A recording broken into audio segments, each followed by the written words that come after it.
ሌላው አጭር ቀሚስ የሚለብሱና ጅልባብም ቢሆን ከፍታ ያለው ጫማ የሚያደርጉ እንደዚሁም ፀጉራቸውን ከፍ አድርገው የሚያስዙ እህቶች በዝተዋል። ሒጃብ ከመልበሳቸው ጋር ምን ትመክረናለህ የሚል። ሒጃብ ዒባዳ ነው፣ ፋሽን አይደል። ሙስሊም የሆነች ሴት የሒጃብን አደብ ልጠብቅ ይገባታል። የሒጃብን ሐቅ ልጠብቅ ይገባታል። አላህ ተባረከ ወተዓላ ሒጃብን በተመለከተ አንቀጾችን አውርዷል። ነቢይ ብዙ ተናግረዋል አለይሂ ሰላቱ ወሰላም። ስለዚህ ሴት ልጅ የምትለብሰው ልብስ ሰፊ መሆን አለበት፣ ረዥም መሆን አለበት፣ ራሱ ጌጥ የሚያብለጨልጭ መሆን የለበትም።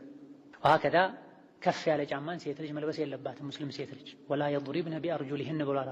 እግራቸውን አያስጩሁ ብሏል። ከፍ ያለን ጫማ ማድረግ ሲራመዱ ድምፅ እንዲያወጣ ማድረግ ሰበብ ይሆናል።